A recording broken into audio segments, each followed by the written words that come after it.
Ok, donc bonjour à tous et à toutes. Merci d'être présents pour ce webinaire de français aujourd'hui. Le thème d'aujourd'hui est leadership et gestion, les compétences essentielles pour diriger une équipe.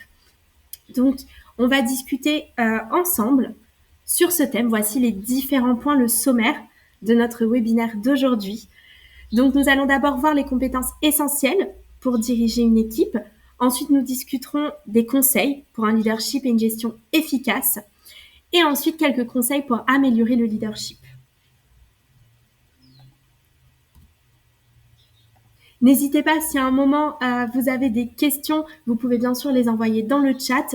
Et voilà, j'essaierai d'y répondre à la fin de ce webinaire. Donc aujourd'hui, nous allons aborder un sujet du développement personnel et la créativité dans l'environnement académique, mais aussi professionnel. Donc si vous le souhaitez, vous pouvez prendre des notes si voilà, il y a des points qui vous semblent pertinents. Donc on va commencer par comment comprendre le leadership et la gestion. Donc ce qui est important de se poser comme question dès le début, qu'est-ce que le leadership? Donc le leadership est la capacité de guider, inspirer et influencer les autres pour atteindre un objectif qui est commun. Voyons ensemble quelques traits personnels du leadership. Donc vous avez ici un peu de vocabulaire. Donc vous avez la traduction en anglais si besoin.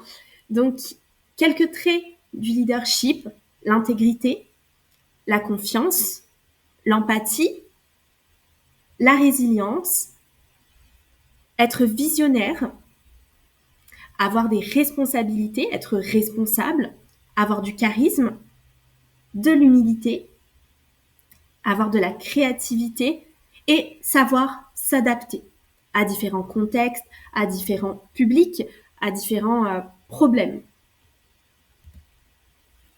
Maintenant, qu'est-ce que la gestion? Donc la gestion implique de planifier, d'organiser, de diriger et contrôler les ressources pour atteindre des objectifs. Voyons ensemble maintenant quelques mots clés, donc quelques mots pertinents et importants de se rappeler. Donc pareil, vous avez toujours la traduction en anglais si besoin.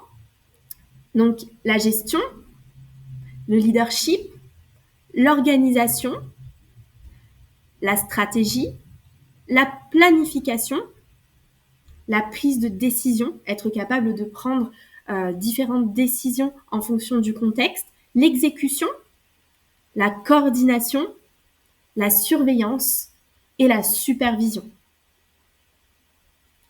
N'hésitez pas, si vous avez des questions, à les envoyer dans le chat. Quelques petites précisions. Donc le leadership se concentre sur les personnes, l'innovation et la vision, alors que la gestion, elle, va se concentrer sur les processus, les systèmes et l'exécution. Quelques petites astuces. Les leaders efficaces sont aussi de bons gestionnaires, combinant les deux rôles sans heurter les autres. Pourquoi les deux sont cruciaux dans la dynamique d'équipe? Un bon leader se distingue par sa proactivité et sa gestion précise du temps et des ressources. Donc un bon leader sait être dynamique, il sait aussi gérer donc son temps et ses différentes tâches.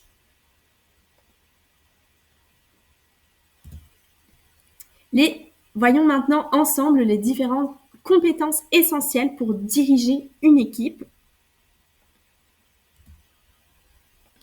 Il y a différentes compétences en communication qui sont essentielles.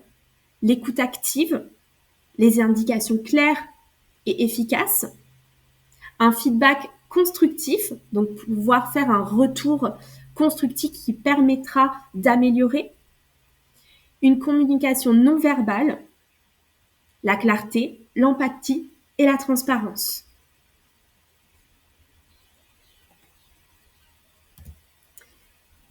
Il est aussi important de faire preuve d'intelligence émotionnelle, donc avoir conscience de soi, être capable de se réguler, de faire preuve d'empathie et d'avoir différentes compétences sociales. Petite astuce, pratiquer la pleine conscience régulièrement. Voyons maintenant les compétences en prise de décision. Donc il faut être capable d'analyser, d'évaluer les risques et ensuite exécuter. Voici un exemple de processus idéal. Donc d'abord collecter, ensuite analyser, prendre une décision, ensuite s'exécuter et finalement faire un bilan, une évaluation.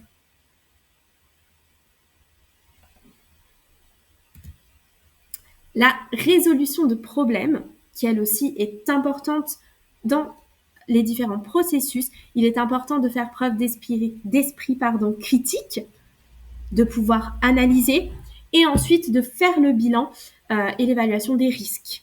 Donc, un autre exemple de processus idéal de résolution de problèmes, d'abord définir, puis se faire une idée, exécuter et apprendre des erreurs, apprendre justement de ce qui s'est passé.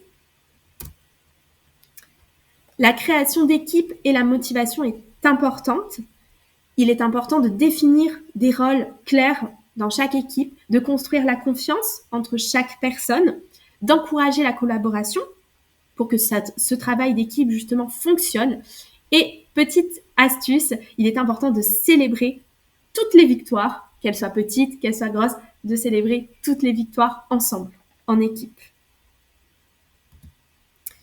Voyons ensemble maintenant quelques petits conseils pour un leadership et une gestion efficace.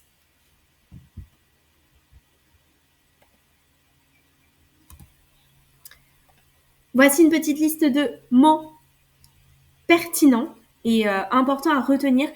Comme d'habitude, la traduction se trouve en anglais si besoin. Donc la transparence, la responsabilité, l'intégrité, l'honnêteté, la confiance, l'équité,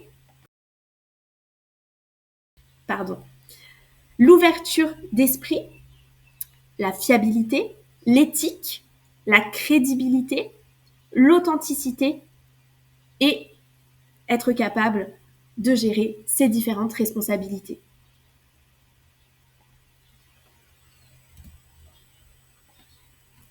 Donc, comment renforcer la confiance de ses collaborateurs, de son équipe?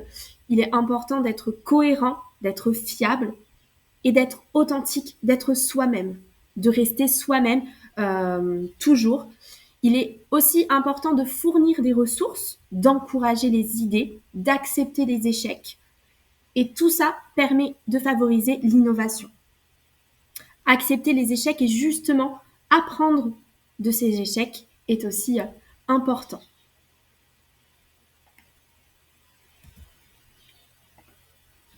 Comment maintenir un environnement positif?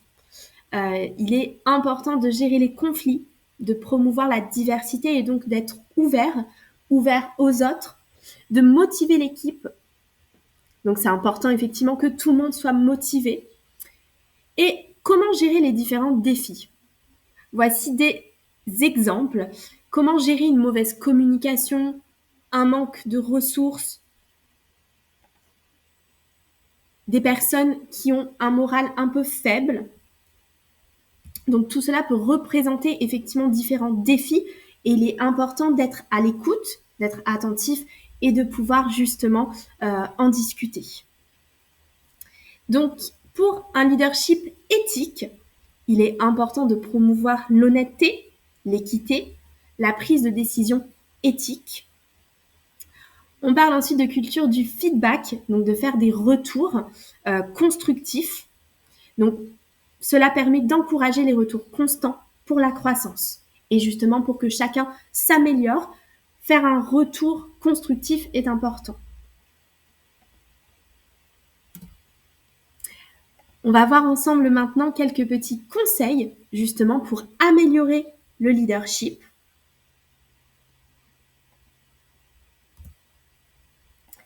Donc, comment améliorer le leadership?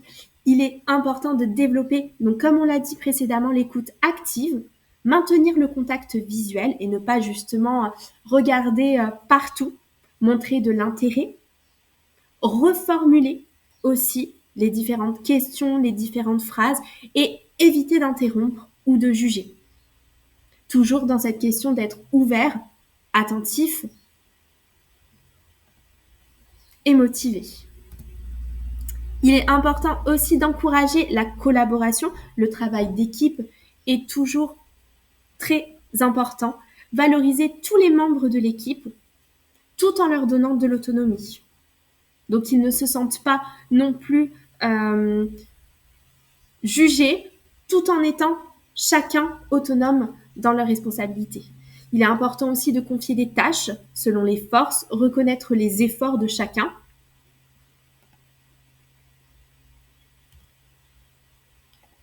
Il faut aussi être capable d'adopter une mentalité de croissance pour que chacun puisse s'améliorer et se développer, chercher de retours, s'adapter, faire preuve d'optimisme pour que justement tout le monde puisse être motivé et optimiste.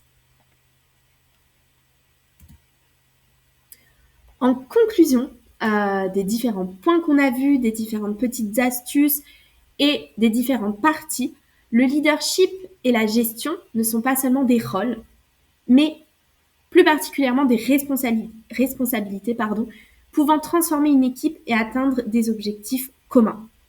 Les compétences clés dont on a parlé durant ce webinaire étaient la communication, la prise de décision, l'intelligence émotionnelle, donc être soi-même aussi tout en respectant l'autre, la responsabilisation. Le leadership est un voyage, pas une destination. Donc il est important de prendre son temps tout en restant motivé, en motivant son équipe et en restant toujours ouvert, transparent et éthique comme on l'a vu tout au long de ce webinaire. J'espère que ce webinaire vous a plu. Je vous propose justement maintenant qu'on discute s'il y a des points sur lesquels vous souhaiteriez avoir des réponses. Je suis là pour y répondre. Donc vous pouvez écrire dans le chat si vous avez quelques questions.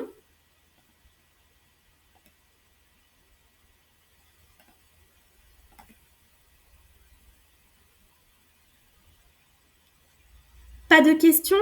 Tout était plutôt clair?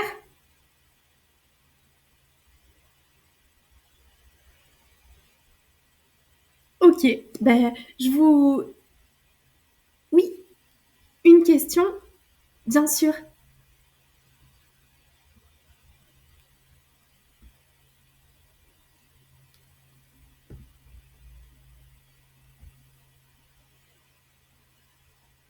Je vous laisse écrire votre question dans le chat, qu'on en discute ensemble.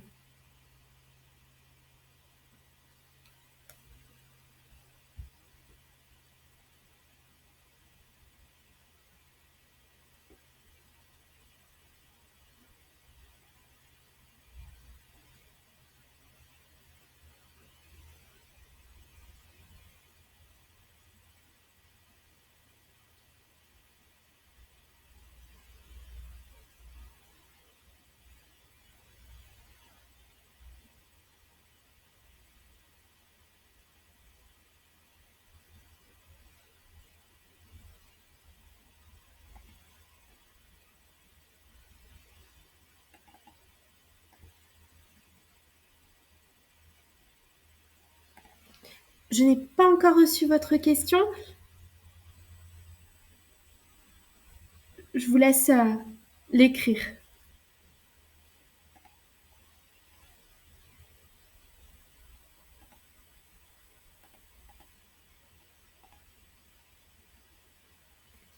Donc, je lis votre question. La maîtrise de l'anglais est difficile pour les personnes sourdes qui sont parfois amenées à utiliser cette langue dans leurs échanges professionnels. Oui.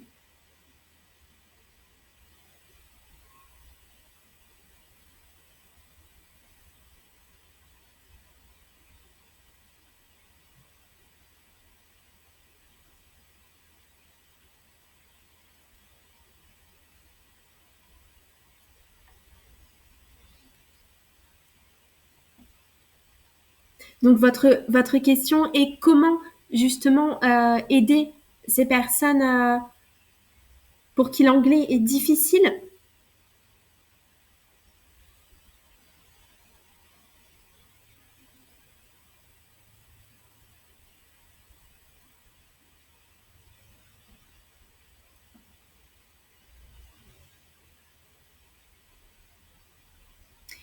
Est-ce que nous avons donc un accompagnement spécifique pour accompagner cet apprentissage auprès de ce public très demandeur? C'est une très bonne question. Effectivement, l'anglais peut causer des difficultés, j'imagine, à ce type de public, oui. Donc c'est une très bonne question. Donc moi, personnellement, je n'ai pas la réponse à cette question. Je vous propose justement d'attendre la personne de l'équipe qui devrait nous rejoindre et on va lui poser cette question. Je la garde, elle est très pertinente. Comme ça, on pourra justement lui poser la question.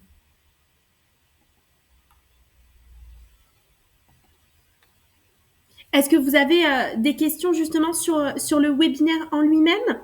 Ou est-ce que tout était plutôt clair? Ok, super. Donc tout était plutôt clair. Merci beaucoup d'avoir écouté et participé à ce webinaire. À bientôt pour de nouveaux webinaires avec le Cercle des langues.